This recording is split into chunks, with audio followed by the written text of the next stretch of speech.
नमस्कार, आप देख रहे हैं इंडिया बोल रहा है। मैं हूं आपके साथ विवेक शांडिल्य। दर्शकों, भारत की तरक्की कभी किसी दुनिया में किसी भी देश को कभी रास नहीं आई। जब भारत सोने की चिड़िया हुआ करता था तो मुगलों की नजर लगी। जब भारत की तरक्की फिर भी होने लगी तो ईस्ट इंडिया कंपनी की नजर लगी। फिर ब्रिटिशर्स आ गए।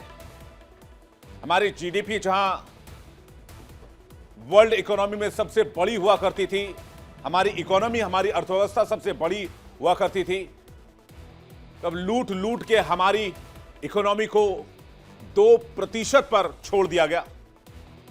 और आज की तारीख में जब भारत एक बार फिर से सुपर पावर बनने की राह पर है, भारत की जीडीपी रफ्तार सबसे ज्यादा है पूरी दुनिया में आज की तारीख में। भारत जल्द ही दुनिया की तीसरी सबसे बड़ी इकोनॉमी बनने के रास्ते पर है। अमेरिका, चाइना, फिर भारत, और वो बहुत जल्द चंद महीनों में होता हुआ आपको दिखेगा। तो फिर दुनिया भर की नजरें एक बार फिर से भारत पर टिकी हुई हैं। भारत के आसपास कैसे चीजें बिगाड़ी जाए, नजर उठा के देख लीजिए। अगर मेरी बातों में आपको 1% की भी आशंका है, अगर आपको थोड़ा सा भी शक है, पाकिस्तान के अंदर इमरान खान को उठाकर जेल में डाल दिया। इलेक्टेड प्राइम मिनिस्टर पाकिस्तान के अंदर की हालात आप जानते हैं। आज आसिम मुनीर के हाथ में पूरी ताकत है। नेपाल में आपने देखा क्या हुआ, श्रीलंका में आपने देखा क्या हुआ, और बांग्लादेश में भी आप देख रहे हैं क्या हो रहा है। चारों तरफ से कोशिश की जा रही है भारत को घेरने की, और हर जगह भारत विरोधी एजेंडा। भारत के पड़ोसी मुल्क में किसी भी देश को आप ले लीजिए, अरबों खरबों बहाए जा रहे हैं कुछ किसी तरह से भारत को रोको। इसके पीछे की कहानी आज इंडिया बोल रहा है मैं, क्योंकि बांग्लादेश सुलग रहा है। ढाका की सड़कों पर आग है, अल्पसंख्यकों में डर है, हिंदुओं में डर है, और सत्ता के गलियारों में सन्नाटा नहीं, साजिश की सरसराहट है। आज हम वो सवाल पूछ रहे हैं जो शायद कोई पूछने की हिम्मत नहीं करता है, कोई बोलने की हिम्मत नहीं करता है। बांग्लादेश की हिंसा संयोग है या फिर प्रयोग है? यह एक्सीडेंट है या एक्सपेरिमेंट है? क्या यह विद्रोह है या ट्रंप मुनीर का रिमोट कंट्रोल ऑपरेशन है जिसको पीछे से जिनपिंग की बैकिंग है? और यह आरोप बेहद गंभीर हैं। अमेरिका का पावर सर्कल, या यूं कहें डीप स्टेट, पाकिस्तान की जिहादी फौज बांग्लादेश को एक बार फिर से प्लेग्राउंड बनाने की कोशिश में लगे हुए हैं। नतीजा आपके सामने है। मैं चाहूंगा जरा मेरे पीछे अगर पीसीआर बांग्लादेश के विजुअल्स चला पाए। एक प्रॉक्सी मुल्क ऑलरेडी हमारे सिर पर बैठा हुआ है जिसे हम दशकों से संभालने की कोशिश कर रहे हैं। यह देखिए बांग्लादेश की हालत। पाकिस्तान दुनिया भर के प्रॉक्सी के तौर पर इस्तेमाल होता रहा और भारत के खिलाफ एजेंडे का गढ़ रहा, और बांग्लादेश भी उसी रास्ते पर है। साथ मिला है पाकिस्तान का, बैकिंग है अमेरिका डीप स्टेट की। इस पूरे खेल का सबसे विवादित चेहरा है मोहम्मद यूनुस, जो कभी चिकन नेक की बात करता है, कभी नॉर्थ ईस्ट की बात करता है। यह नोबेल विजेता है, यह नोबेल विजेता अर्थशास्त्री है, और नोबेल विजेता अर्थशास्त्री सरकार के घर की हालत देख लीजिए। यह नोबेल विजेता अर्थशास्त्री नहीं, यह पश्चिमी ताकतों का प्यादा है। यह पश्चिमी ताकतों का एक पॉलिटिकल एसेट है। क्या उनका अंतरराष्ट्रीय कट किसी जियो पॉलिटिकल मिशन का कवच है? बहुत बड़ा सवाल है। बांग्लादेश की यह हिंसा संयोग नहीं, बहुत बड़ा प्रयोग है भारत के खिलाफ। आज बांग्लादेश की सड़कों पर खून है, उबाल है, बवाल है, हुड़दंग है, नारेबाजी है, गृहयुद्ध के हालात हैं। क्या यह खून ढाका ने बहाया? क्या इसके पीछे यूएस डीप स्टेट है या फिर रावलपिंडी है? क्या इसके पीछे ट्रंप का पाखंड है, मुल्ला मुनीर की छाया है? ऐसे बहुत सारे सवाल हैं। आरोप बहुत गंभीर है। कहा जा रहा है कि अमेरिका और आतंकियों के आका मुनीर दोनों की रणनीतिक दिलचस्पी इस जगह से जुड़ी हुई है। खुद शेख हसीना ने इस बात का खुलासा किया था कि अमेरिका चाहता था कि सेंट मार्टिन आइलैंड अमेरिका को दे दिया जाए, लेकिन शेख हसीना ने इसे इनकार कर दिया, जिसके बाद शेख हसीना का तख्ता पलट कर दिया गया और वहां काबिज हुआ यूनुस, जो कि सो कॉल्ड CIA एजेंट माना जाता है। और यह बात हवा हवाई नहीं है, मैं आपको फैक्ट बताऊंगा कैसे वेस्ट का फेस बनकर यूनुस बांग्लादेश में भारत के खिलाफ एजेंडे पर काम कर रहा है। मोहम्मद यूनुस अमेरिका में रह चुका है, काम कर चुका है, वर्ल्ड बैंक में काम कर चुका है, IMF में काम कर चुका है, UN जैसी अंतर्राष्ट्रीय संस्थाओं से जुड़े रहे हैं। अमेरिका के इशारे पर यूनुस को नोबेल शांति पुरस्कार भी मिला। अमेरिका ने सीधे नोबेल शांति पुरस्कार नहीं दिलाया।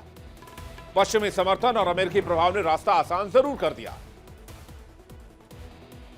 वैसे ये साफ होना चाहिए यहां पर कि नोबेल पुरस्कार कोई देश नहीं देता, लेकिन सवाल यह है क्या पश्चिमी नैरेटिव और अमेरिका के प्रभाव ने यूनुस की ब्रांडिंग नहीं की?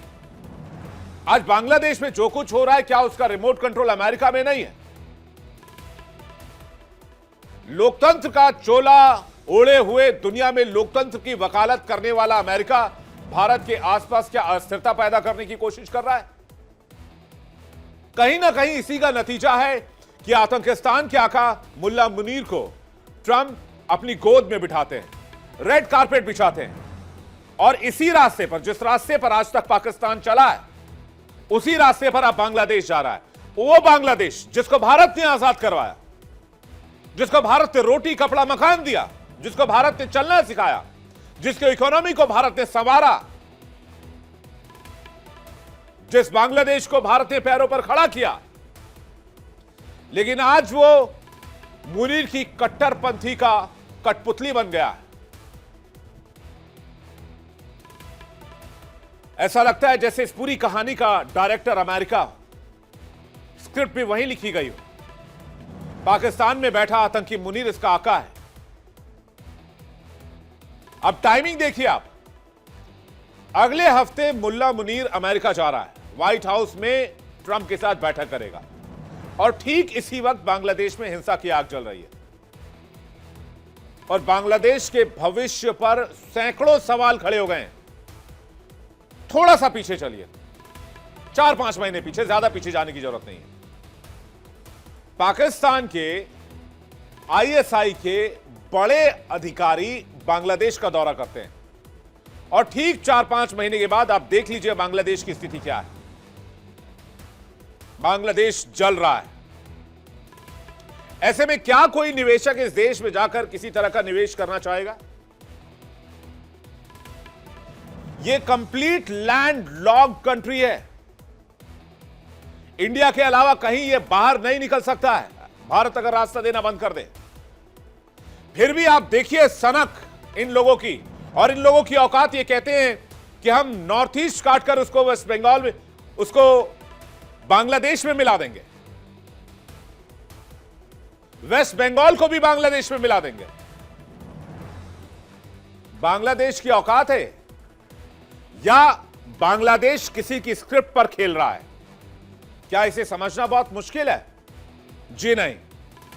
पाकिस्तान और अमेरिका के लिए दक्षिण एशिया का डर्टी काम यूनुस ने शुरू किया है।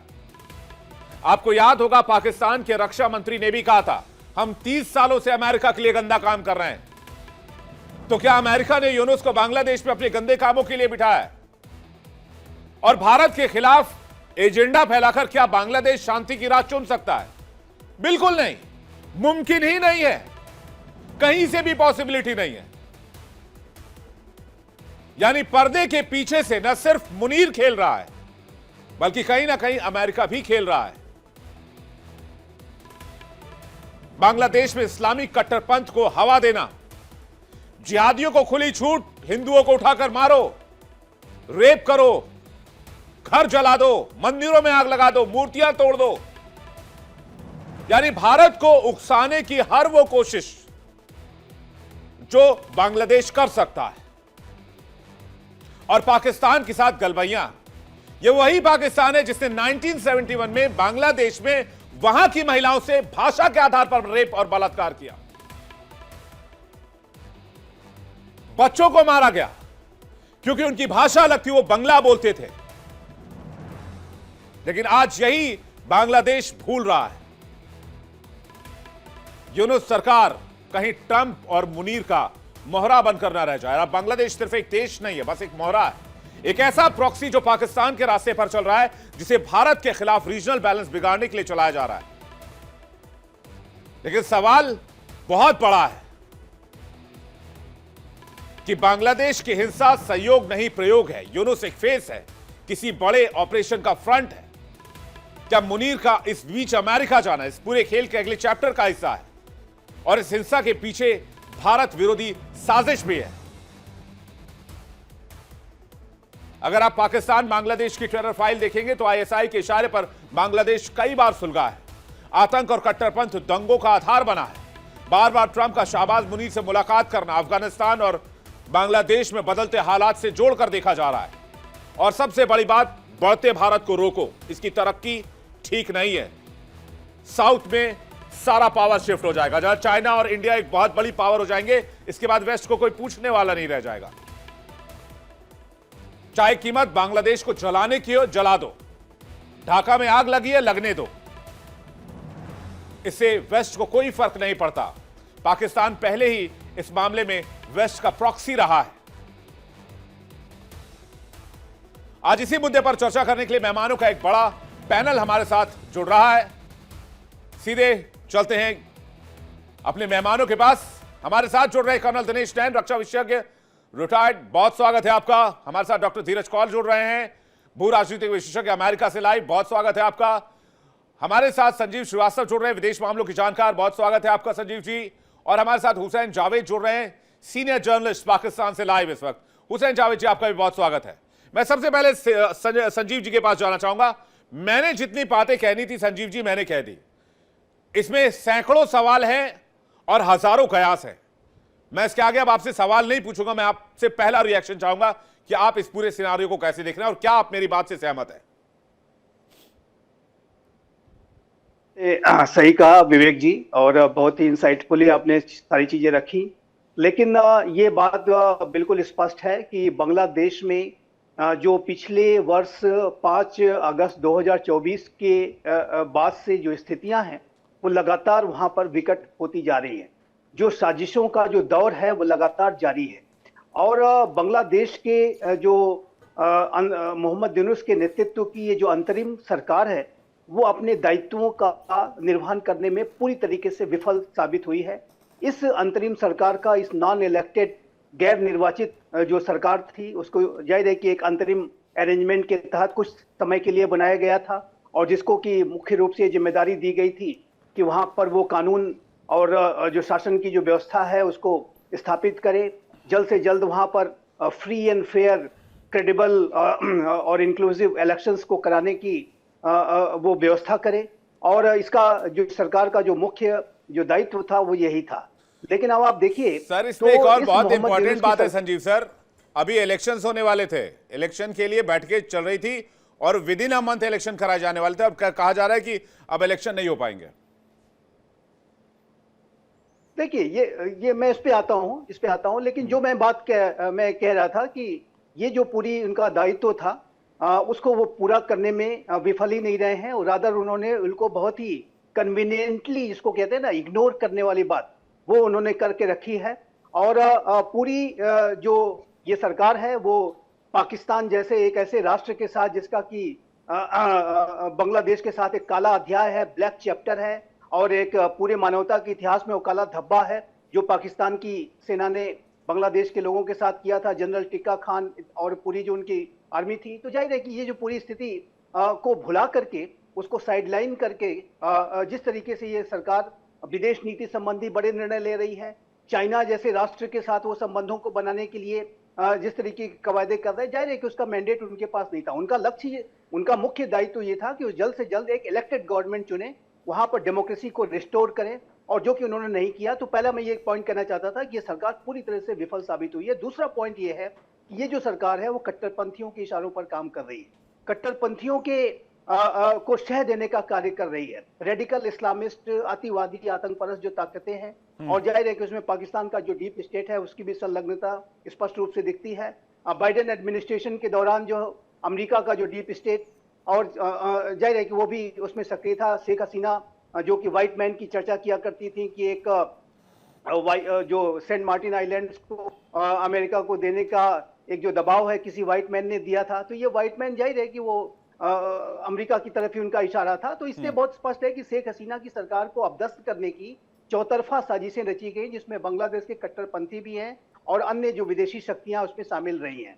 और मोहम्मद यूनुस की सरकार, जो कि वो शांति का मुखौटा लगा करके आए थे कि नोबेल शांति पुरस्कार विजेता है, वो कुछ ड्रामेटिक और कुछ बड़ा बदलाव कर देंगे, कुछ सुनहरा भविष्य बना देंगे, सारा एक्सपोज हो चुका है, मुखौटा उतर चुका है। और ये जो सरकार है वो जाहिर है कट्टरपंथियों को शह देने का ही उसने कार्य किया है। अभी देखिए एक बात और, इस पर जो आपने सवाल किया था विवेक जी, मैं ये मानता हूं, मेरा ऐसा मानना है, इस बात की संभावना से इनकार नहीं किया जा सकता कि ये जो हिंसा अराजकता के हालात फिर से बने हैं, इसको आप प्रिटेक्स्ट लेते हुए उसके बहाने के आधार पर ये जो इलेक्शंस जो कि 12 फरवरी को प्रस्तावित हैं, इसको और भी टाला जा सकता है। और जाहिर है कि अगर ऐसा होता है तो ये सरकार, इसको समय और भी मिल जाएगा। बहुत दबाव के बाद तो ये जाकर के इलेक्शन के लिए तैयार हुए थे, और उसके पहले तो सारा जो निर्वाचन सुधार इत्यादि इलेक्शन रिफॉर्म्स के बड़े बड़े बातें करके वो टालते रहे। लेकिन अब जब इलेक्शन अनाउंस हो गए हैं तो उसके बाद फिर से इस तरीके की जो है स्थितियां मैं बिल्कुल आपकी बात से सहमत हूं। मैं जल्दी से कॉल साहब का रुख कर लेता हूं। मैं इतने बड़े प्रोटेस्ट के लिए बहुत पैसा चाहिए आपको, ना बांग्लादेश के पास पैसा है ना पाकिस्तान के पास पैसा है। नेपाल और श्रीलंका तो पैसा देने से रहे इनको कि भाई आप प्रोटेस्ट कीजिए, तो पैसा कहां से आ रहा है दुनिया जानती है। पूरा पैसा वेस्ट से फंड हो रहा है साहब, जाहिर सी बात है।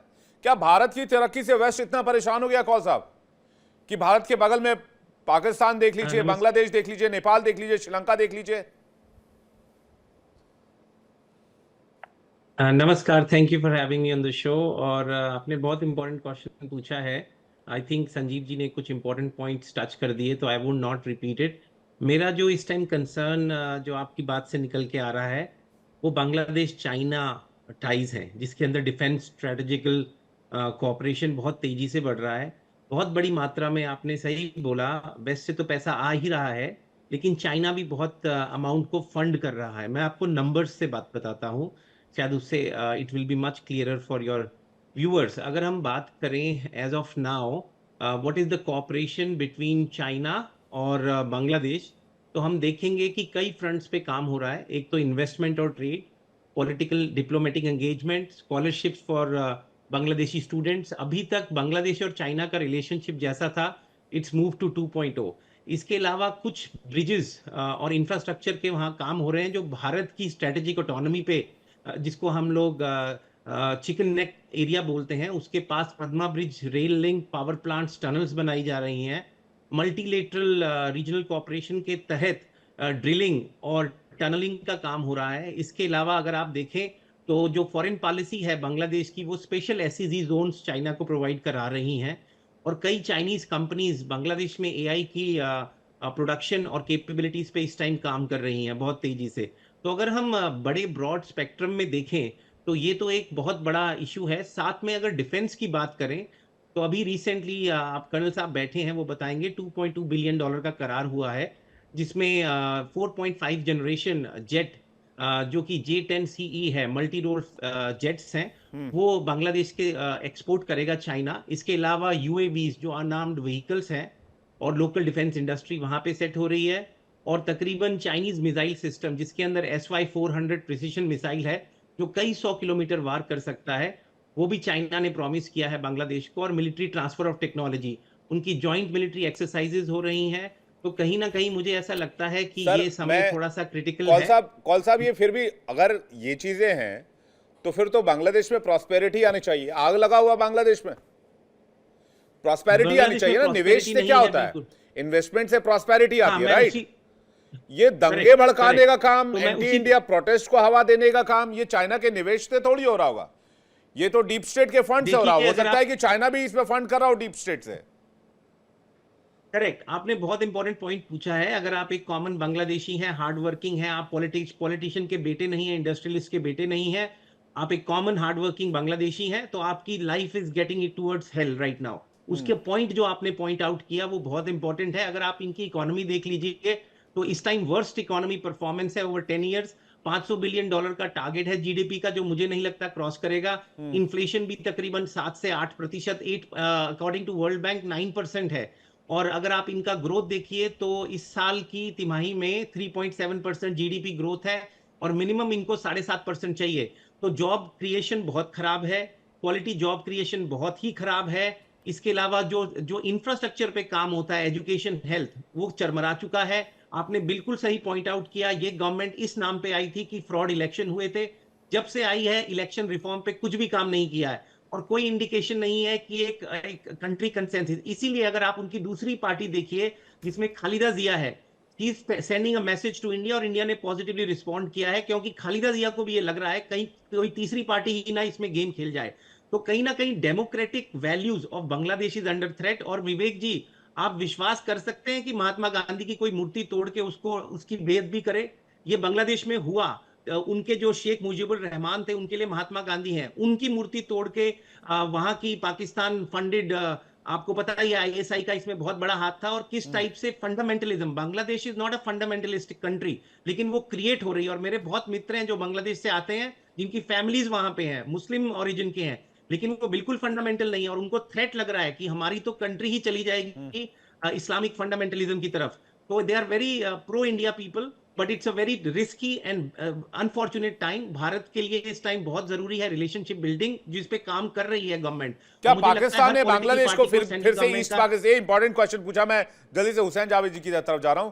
क्या पाकिस्तान ने एक बार फिर से, मैं नैन सर भी हमारे साथ, नैन सर से भी जल्दी सवाल ले लेते हैं, क्या नैन सर पाकिस्तान और एक तरह से अमेरिका के डीप स्टेट ने मिलकर, जो जॉर्ज सोरोस टाइप के लोग जैसे इसके पीछे हो सकता है इन्वॉल्व, वो मैं कयास लगा रहा हूं क्योंकि वो एंटी इंडिया सेंटिमेंट में हमेशा लगे रहते हैं, क्या उन्होंने मिलकर एक बार फिर से ईस्ट पाकिस्तान को जन्म दे दिया है?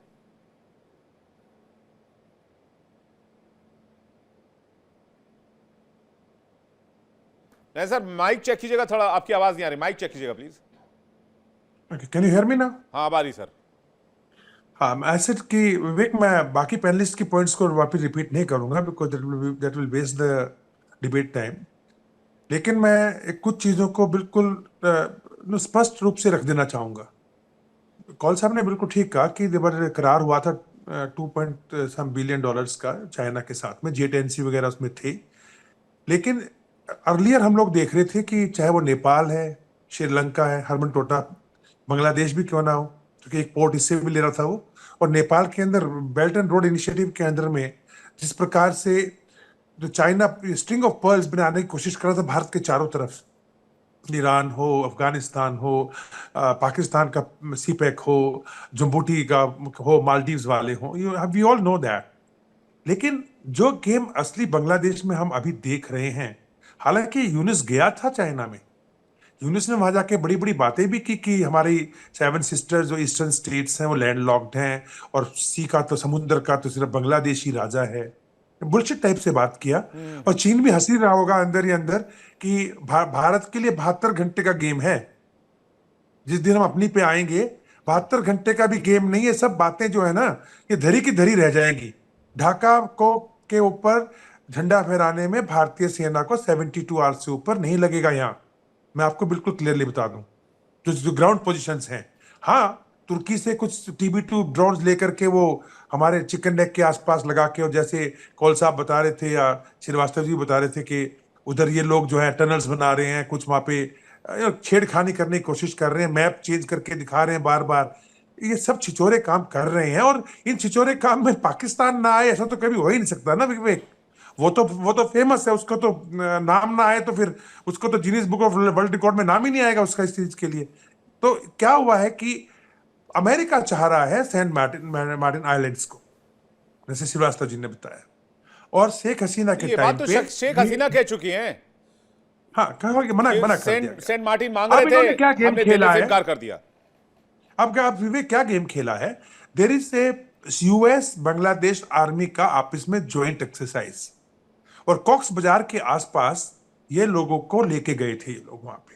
वहां पे रायने कॉरिडोर का जो आपने देखा इलाका बर्मा के साथ में जो लगता है, अमेरिका चाह रहा है कि यहाँ पे जितने भी क्रिश्चियन स्पीकिंग लोग हैं, हमारे देश के भी जो मणिपुर के लोग हैं, उसमें वो इलाका भी शामिल है। अमेरिका कुछ बदमाशी करना चाह रहा है इस पूरे इलाके के अंदर, कुछ हिस्सा बांग्लादेश का, कुछ बर्मा का, कुछ हमारा मिला के एक क्रिश्चियन स्टेट टाइप का बनाने का। ये तो बहुत बड़ी बात बता रहे हैं आप नैन साहब।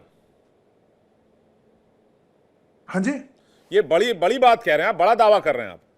नहीं, मैं दावा नहीं कर रहा हूँ, ये फैक्ट्स हैं। श्रीवास्तव जी से पूछ लीजिए, she will tell you, they are working on this. और अब क्या रहा है कि जो मुनीर है वो खेल रहा है। अभी आपने कहा मुनीर जा रहा है अभी डोनाल्ड ट्रंप के पास में। देखिए, डोनाल्ड ट्रंप ने कसम खाई थी कि मैं डीप स्टेट खत्म कर दूंगा, मैं ये कर दूंगा, CIA का कंट्रोल में ला दूंगा। कोई नहीं कर सकता अमेरिका के इस डीप स्टेट को कंट्रोल में। ये मिलिट्रियल इंडस्ट्रियल कॉम्प्लेक्स से इन्फ्लुएंस्ड है। कौल साहब बता देंगे आपको, कोई नहीं छू सकता उसको, बहुत जड़ें गहरी हैं। और भारत के खिलाफ वो काम कर रहा है बिकॉज उनका इंटरेस्ट यहाँ है। वो नहीं चाहते कि चीन का जो वर्चस्व है वो बर्मा के अंदर आए। वो नहीं चाह रहे इस चीज को म्यांमार के अंदर आने देना। वो चाह रहे कि ये हमारा सेंट्रल कंट्रोल करने के लिए चाइना को एक सेंट्रल लोकेशन बने, ताकि पैसिफिक, इंडो पैसिफिक को भी इनको फायदा हो वहां से। इधर पाकिस्तान के बारे में ये सोच रहे हैं, वो पाकिस्तान को अपने अंडर करने के। तो जाएगा। उसके भी दो कारण है विवेक, अगर परमिट करें आप मुझे तो। दो कारण ये हैं कि पहला तो जो बताया हुआ है ना कि इनको, कि आप जाओ और हमास को जो है डिसआर्म करो, तो मुनीर के लगे हुए डिसेंट्री। उसको लग रहा है कि अगर मैंने वहां भेजे, हमास की एक बहुत ट्रेन, वो इनके जो है वो आतंकी हैं, और कल को अगर उन्होंने ना नुकुर कर दिया और नहीं माने इनकी प्यार की बात, तो इनकी सेना जाएगी उलझ। और उधर जो ग्राउंड के ऊपर जो इनका जो अपना खुद के देश के अंदर मेजोरिटी ऑफ पॉपुलेशन को इन्होंने चूरन खिलाया हुआ है हमास के और पैलेस्टाइन के फेवर में। हमारे भाई हैं, हमारे ये हैं, इस्लामिक कार्ड खेल करके। तो ना धोबी का कुत्ता, ना इधर का ना उधर का, तो बुरे हाल है उसके।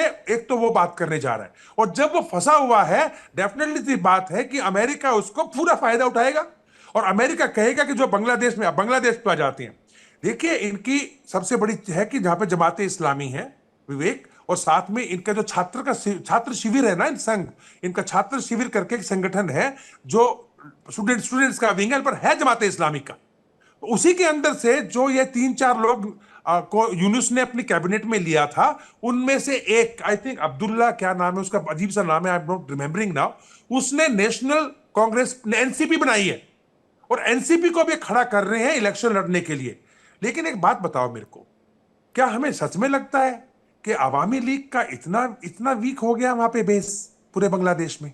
और क्या हमें लगता है कि BNP, बांग्लादेश नेशनलिस्ट पार्टी, जो उसकी है, क्या नाम है उस लेडी का, खालिदा जिया। जिया, खालिदा खालिदा जिया की, क्या उसका बेस नहीं है?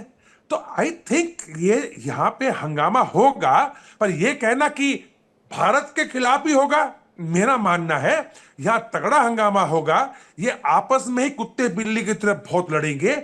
हमें सतर्क रहना चाहिए, और जब भी ये भारत के खिलाफ कोई एक्शन करे तो हमें मारना चाहिए इनको हथौड़ा।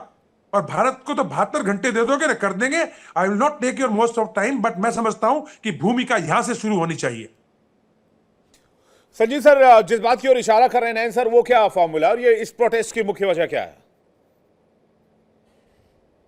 देखिए, कर्नल साहब ने बिल्कुल इंसाइटफुली बताया, बहुत अच्छी तरीके से उन्होंने सारी बातें रखी है। मैं उसमें अवश्य इस बात को मैं भी मानता हूं कि जो मिलिट्री इंडस्ट्रियल कॉम्प्लेक्स है, इसको कि हम डीप स्टेट के नाम से जानते हैं, उसकी जो साजिशें बांग्लादेश में अधिक से अधिक अपने इन्फ्लुएंस को बढ़ाने की, और बांग्लादेश में कुछ इस तरीके की जो मंसूबे उनके अवश्य हैं कि वो कुछ टेरिटरी बांग्लादेश की, कुछ यहाँ से कुछ वहाँ से कार्व आउट करके, और वहां पर एक अपना एक परमानेंट बेस बनाए।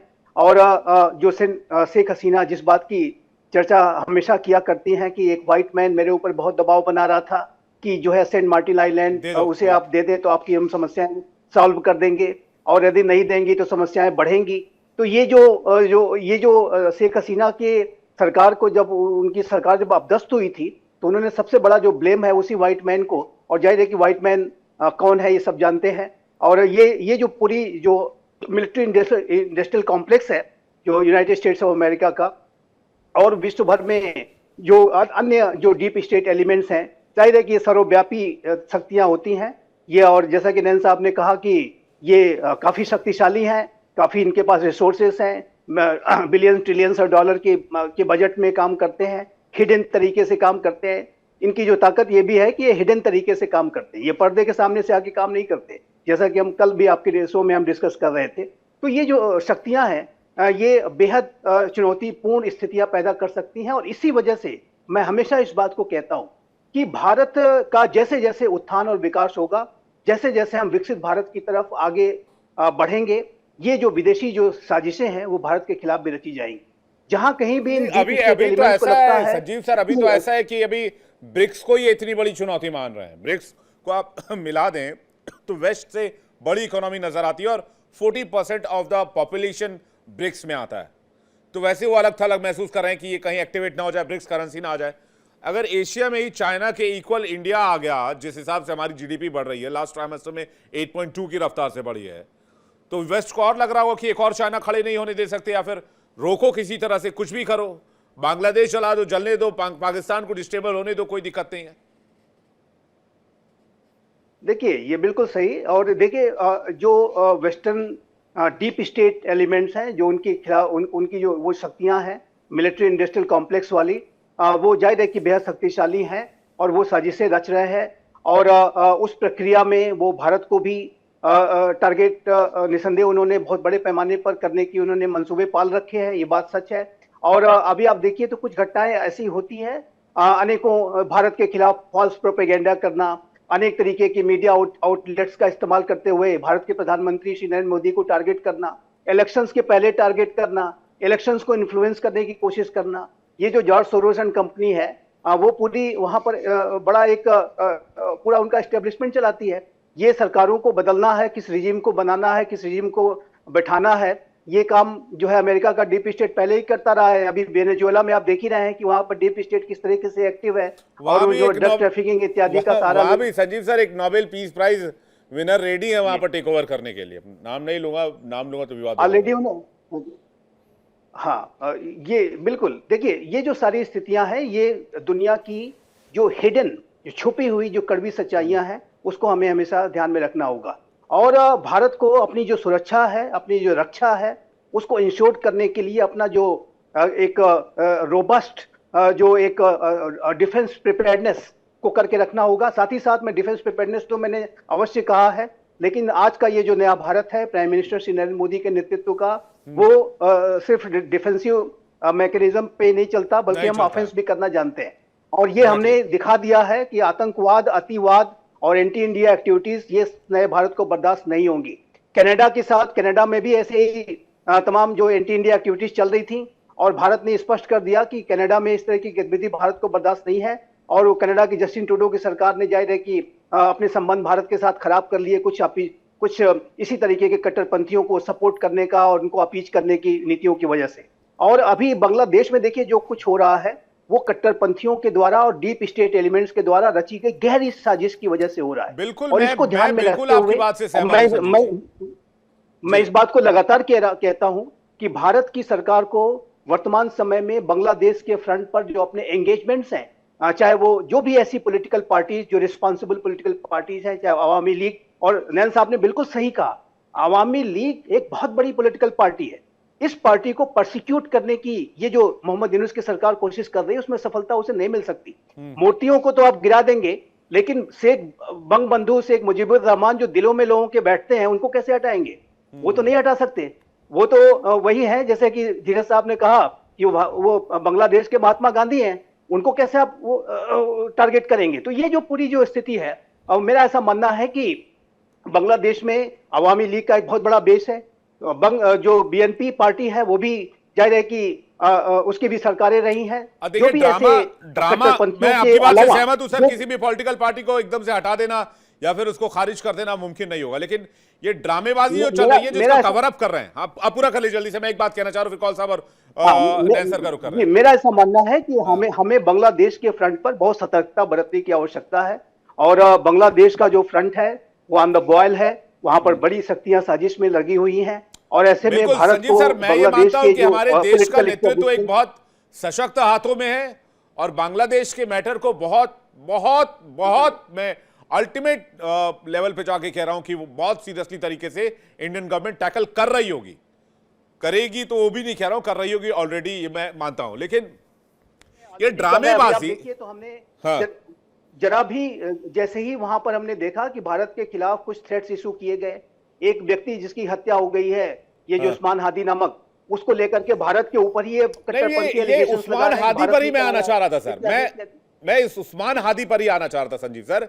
ये ड्रामेबाजी को कवर अप करने के लिए जो ड्रामेबाजी है, ये देखिए बड़ा उस्मान हादी कौन है? कोई नहीं है।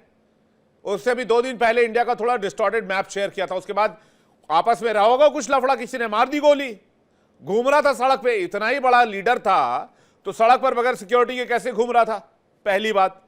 जिसके नाम पर ये कवर अप किया जा रहा है ड्रामा की उस्मान हादी का शव सिंगापुर से आ रहा है तो उसके लिए बांग्लादेश जल रहा है। अरे भाई, बांग्लादेश से जब शेख हसीना की सरकार को तुमने निर्वासित कर दिया, तुमने अपनी अंतरिम सरकार कार्यवाहक सरकार बना ली, तो चलाओ बांग्लादेश आराम से। फिर सो कॉल्ड वहां की जो पॉलिटिकल पार्टीज और स्टूडेंट विंग्स जिन्होंने बांग्लादेश में प्रोटेस्ट किया शेख हसीना को निकालने के लिए, हो गया 1 साल से ज्यादा, शेख हसीना चली गई, 1.5 साल का वक्त हो गया।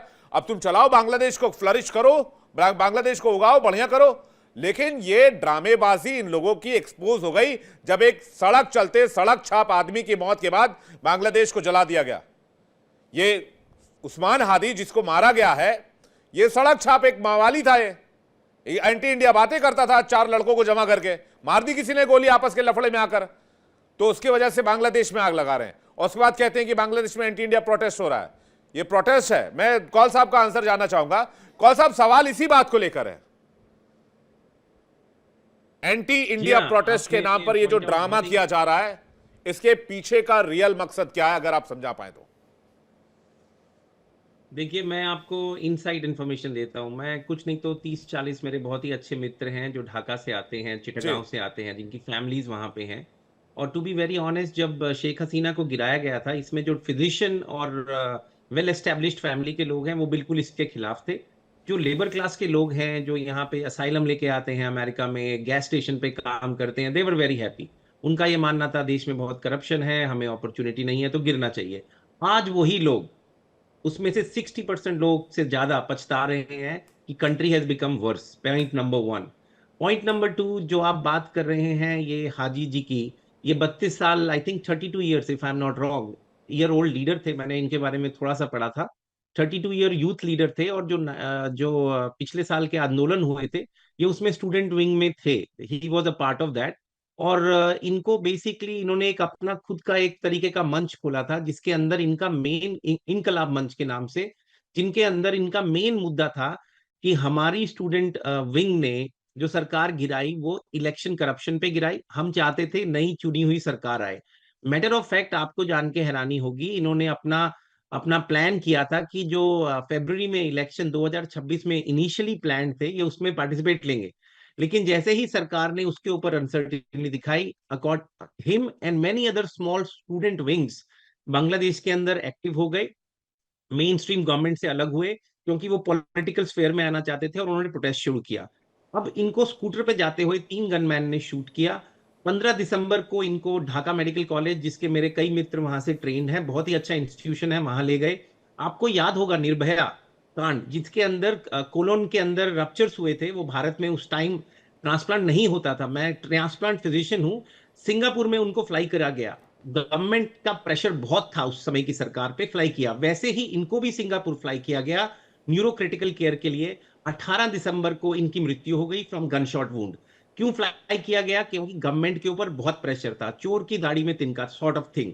क्योंकि गवर्नमेंट के खिलाफ डिसेंट बहुत तेजी से, उसी ड्रामे को आप प्रूफ कर रहे हैं सर। बिल्कुल सही बात, बताइए। एग्जैक्टली बहुत बड़ा डिसेंट बढ़ा हुआ है बांग्लादेश में ग्राउंड में। जो एजुकेटेड क्लास के लोग हैं, जो middle class, upper middle class के लोग हैं, कुछ हद तक वो भी त्रसित थे करप्शन से, लेकिन अब उनको दूसरा चेहरा दिख गया है, असली चेहरा। ये जो था, ये होल, मैं तो इसको बोलूंगा, democratic right of people was stolen. एक चुनी हुई सरकार को आपने एक ऐसे आदमी को ले आया जिसको सरकार चलाने का कोई एक्सपीरियंस नहीं है। नोबेल प्राइज आजकल किसको मिलता है दुनिया में, आप मुझसे ज्यादा जानते हैं। नंबर 2, ग्रामीण बैंक उन्होंने चलाया था, फाइनेंस की उनको नॉलेज है। But if you talk to me about finance, financial world में मैं बहुत लोगों को जानता हूं, बहुत ही प्रतिष्ठित लोगों को, वो इनका नाम भी ज्यादा नहीं जानते अदर देन द अवार्ड। तो इनका जो कंट्रीब्यूशन ग्लोबल फाइनेंशियल स्केल पे आप समझिए एक बहुत ही स्मॉल है। नंबर 2, इनके आगे रख के जो छुपी हुई सांप्रदायिक ताकतें बांग्लादेश को टेक ओवर किया, जिसमें आईएसआई का भी रोल था। और मैं आपकी बात से सहमत हूं कि वेस्ट के भी कई एजेंडास थे, Saint Martin was an issue, उसको ले लिया गया। लेकिन जो एजुकेटेड क्लास है, Bengali people are very well educated people, वो जो देख रहे हैं उनके देश के साथ क्या हो रहा है, अब वो सड़कों पे आ रहे हैं। और ये पर्सन एक आउटलेट बना, एक सिंबल बना, जैसे आपने देखा नेपाल में हुआ। मुझे अब ऐसा लग रहा है ये प्रोटेस्ट वर्स होंगे, लेकिन एक बात आपको जाननी जरूरी है, इसी प्रोटेस्ट की आड़ में इंडियन काउंसलेट के ऊपर हमला किया गया फ्रॉम सम अदर पीपल, जो कि आप समझते हैं नेगेटिव एलिमेंट से प्रोटेस्ट में घुस जाते हैं। आज इंडियन एम्बेसी ने वीजा इश्यूज बंद कर रखे हैं फॉर लास्ट डे और टू, तो ये कहीं ना कहीं I think Indian consulate is watching. लेकिन एक अच्छी बात ये हुई है कि अवामी लीग तो है ही, लेकिन जो बीएनपी है खालिदा जिया, उसकी पार्टी ने भी भारत को अप्रोच किया है, क्योंकि भारत वर्ल्ड की लार्जेस्ट वाइब्रेंट ओपन डेमोक्रेसी है, पॉइंट नंबर 1। सब वॉइसेस को ओपन स्पेस मिलता है, और कहीं ना कहीं तो कुछ वॉइसेस तो आउट ऑफ कंट्रोल है भारत में, लेकिन वॉट एवर इट्स डेमोक्रेसी का ये अंग है, तो वो भी समझती हैं कि अगर डेमोक्रेसी बांग्लादेश में रही तभी वो पावर में आ सकती हैं। तो जो भी 2 मेजर बांग्लादेशी पॉलिटिकल पार्टीज हैं, उनको ये दिख रहा है कि बांग्लादेश का बना दिया है गिनी पिग, उसको निकालने के लिए भारत जो उनका बड़ा ब्रदर था उसके साथ उन्हें टाइज चाहिए और स्टेबिलिटी चाहिए। और मुझे दिख रहा है बांग्लादेशी लोग घर में नहीं बैठेंगे, इस फेक गवर्नमेंट को उठा के घेर देंगे। उनकी जो ग्रोथ ट्रेजेक्टरी शेख हसीना के दौरान चल रही थी, उसका अगर 50% भी वो वापस ले आए, इट्स अ विक्ट्री। लेकिन अभी लंबी बैटल बाकी है, और इस सब में आग में घी का डालने का काम चाइना कर रहा है, जिसका नाम आपको कभी मीडिया में नहीं दिखाई देगा। इसकी फंडिंग आ रही है, और चाइना का इस टाइम बांग्लादेशी मिलिट्री, अगर आपको याद होगा जो उनका मेन मिलिट्री पर्सन था, जनरल ऑफ आर्मी, जो खाली शेख हसीना का बंदा था, जिसने उसको एंड में डिच किया, उसके साथ इनके अच्छे रिलेशनशिप्स हैं। नहीं, लेकिन तो चाइना, मुझे डर लग रहा है चाइना कि कभी भी, बांग्लादेश जी मैं कौल साहब, जहां तक चाइना को मैं समझ पाया हूं अपनी पत्रकारिता के इस पूरे दौर में, इस करियर में, चाइना कभी भी, वो हमेशा या तो आपको कर्ज में उलझाता है, या तो आपको लोन देके आपको अपना गुलाम बनाएगा, इतना लोन दे देगा कि आप बोलेंगे भाई आपको जो लेना है ले जाओ, हमको लोन से माफ कर दो। या तो वो इन्वेस्ट इतना कर देगा कि आप उसके कायल हो जाएंगे, फिर आप बोलेंगे आपको जो चाहिए ले लो, आपने तो इतना तरक्की कर दिया हमारे देश में। चाइना बहुत कम चाहता है कि किसी भी देश में जाकर क्योटिक सिचुएशन कर दिया जाए। अगर वो चाहता तो पाकिस्तान में कर सकता था बहुत इजीली, लेकिन पाकिस्तान में उसने डेवलपमेंट किया, उसे ग्वादर बनाया, सीपेक बनाया, सड़कें बनाई, बहुत सारी चीजें बनाई। इसके अलावा कई और देश हैं, आप ईरान को ले लीजिए, ईरान में करेंसी का सैंक्शन लगा हुआ है। मैं कॉल साहब एक सेकंड, ईरान में करेंसी का सैंक्शन लगा हुआ है। चाइना ने कहा कि हम तुम्हारा डेवलपमेंट करेंगे, तुम हमको ऑयल दो। वो चाहता तो ईरान में भी आग लगा सकता था। मैं आपकी सिर्फ इस पॉइंट से सहमत नहीं हूं कि इसके पीछे चाइना हो सकता है। इसके पीछे अगर चाइना होता तो ये अराजकता नहीं होती, यहां कुछ और सिचुएशन हो सकता था, बहुत सारा पैसा आता, बहुत सारा इन्वेस्टमेंट आता, बांग्लादेश ऑटोमेटिकली जो चाइना का अलाई हो जाता। मुझे एक पॉइंट दीजिए जल्दी से प्लीज। हाँ, नयन सर काफी देर से ढाका पोर्ट और बांग्लादेश के जो पोर्ट हैं वो बहुत इंपॉर्टेंट लोकेशन पे हैं। सेंट मार्टिन बहुत इंपॉर्टेंट है। नंबर 2, आप देखिए चाइना के इंटरेस्ट में इंडिया को डिस्टेबलाइज करना है, और अगर वहां पे S5 जो 400 वहां पे चाइना लगाना चाहता है मिसाइल, जिसकी 500-600 किलोमीटर, 400 एग्जैक्टली नंबर नहीं पता, रेंज है, तो भारत के ऊपर इफेक्ट आ सकता है। नंबर 2 और नंबर 3, उसकी जो एयरफोर्स है, जो इनके पास पहले MiG-29 पड़े थे, पुराने जहाज थे, उसको इक्विप कर रहा है। तो कहीं ना कहीं चाइना अपने ऊपर, आई एग्री विद यू, अपने ऊपर बांग्लादेश का रिलायंस बढ़ाना चाहता है, डिपेंडेंसी, लेकिन वो उसको एक मिलिट्री पावर भी रीजनल क्रिएट करना चाहता है, ताकि भारत के अगेंस्ट उसे खड़ा किया जा सके। और डोंट सर, वो चाइना के पास इतनी चीजें हैं कि वो दे के कर लेगा, आग लगा के वो नहीं करेगा। वो इतना सामान दे देगा, इतना माल दे देगा, इतना पैसा दे देगा, रुपया दे देगा, डेवलपमेंट दे देगा, हथियार दे देगा, फ्री के जेट एनसी दे देगा, 10 फाइटर जेट दान में कर दिए, लीजिए आप चलाइए, आप उड़ाइए, आप सिक्योरिटी दीजिए। ये जो हो रहा है, ये इसके पीछे मैं नैन सर से जान लेता हूं। जो बात कौल साहब कह रहे हैं नैन सर, और जो बात मैं कह रहा हूं, आप उन दोनों को अगर तराजू पे तोलते तो आपको क्या दिखता है? क्या प्योर डीप स्टेट है, या फिर सब लोग लगे हुए इस रीजन को किसी तरह हासिल कर लो? देखिए विवेक, आप बिल्कुल सही कह रहे हैं। कुछ हद तक जो कौल साहब कह रहे हैं ना, वो बेसिकली चाइना का ये हमेशा से रहा है कि भारत को डिस्टेबलाइज रखना। बिकॉज देखिए, पूरी दुनिया के अंदर 4th से 3रे नंबर पे जाने वाली इकोनॉमी, 4थे नंबर की मिलिट्री पावर, पिछले 2 क्वार्टर में देख लीजिए 7.8 और 8.2 की जीडीपी की ग्रोथ, सबसे बड़ी वर्ल्ड की मार्केट, और जिसके पीछे यूरोप से लेके हर कोई भाग रहा हो, और जिसको सप्लाई चेन का है वापस से सेंटर बनाने की कोशिश की जा रही हो। लाजिम सी बात है कि कौन सा डीप स्टेट, चाहे वो अमेरिका का हो, और कौन सा पड़ोसी, चाहे वो चाइना क्यों ना हो, वो पसंद करेगा, वो चाहेगा कि ये ग्रो ना करे, बिकॉज वो करेंगे तो हम उनको एक तरीके से चैलेंज करेंगे। तो ये तो मोटी सी बात है, और ये होना ही होना है। लेकिन यहां पे गेम चल रहा है इंडो पैसिफिक का और चाइना के खिलाफ। अगर अमेरिका का, मैं आप मुझसे पूछे सॉरी, अमेरिका का दुश्मन रशिया नहीं है इतना बड़ा। खास डोनाल्ड ट्रंप की नजर में बहुत जो बाइडेन गलत हो गया था। नहीं अपने बेटे बिल्कुल सही कह रहे हैं यूक्रेन आप। डोनाल्ड ट्रंप तो रशिया और से निकलकर चाइना की तरफ फोकस करना चाहते हैं। सो अभी जो जो डोनाल्ड ट्रंप है, he is talking to Russia. अभी इनकी देखिए, अभी मियामी के अंदर इनकी मीटिंग होने वाली शांति वार्ता की।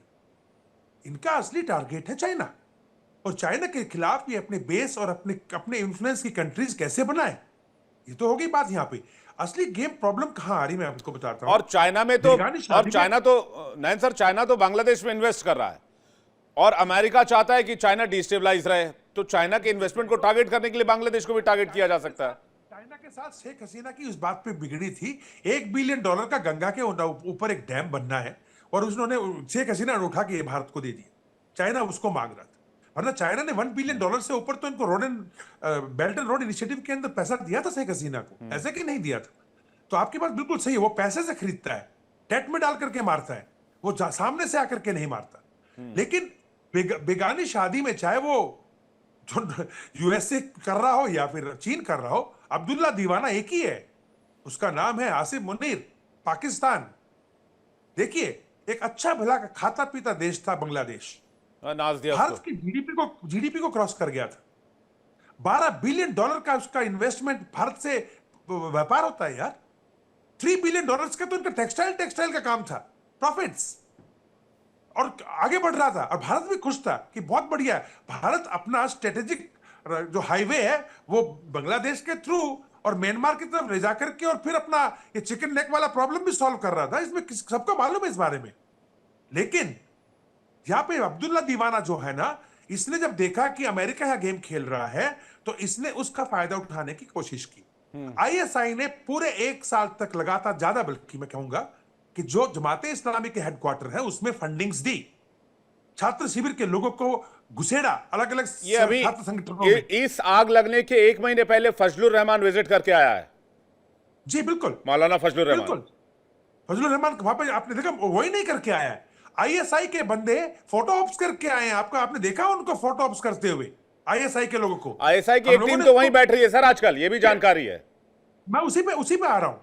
तो हुआ क्या कि एक स्टूडेंट का जो एजिटेशन था, उसको इस्लामिक एजिटेशन में कन्वर्ट कर दिया गया, और फिर उन इस्लामिक लोगों ने, और इस्लाम के नाम पे आपको पता ही है भाई, बांग्लादेश के अंदर तो लोग ज्यादातर मुस्लिम ही हैं। इस्लाम के नाम पे लोग बगला सकते हैं। लेकिन जैसे कि अभी धीरज बोल रहे थे और श्रीवास्तव जी ने बताया कि बीएनपी और अवामी लीग के लोग, ये सिर्फ एनसीपी और ये नए 2-4 जमाते इस्लामी की कोई औकात नहीं है पॉलिटिकल वहां पे इतनी ज्यादा। ये लोग कितना गेम खेल पाएंगे आज तो देखना है अभी, इनके सिर पे जूते पड़ेंगे कि नहीं, कैसे मारे जाएंगे इनको।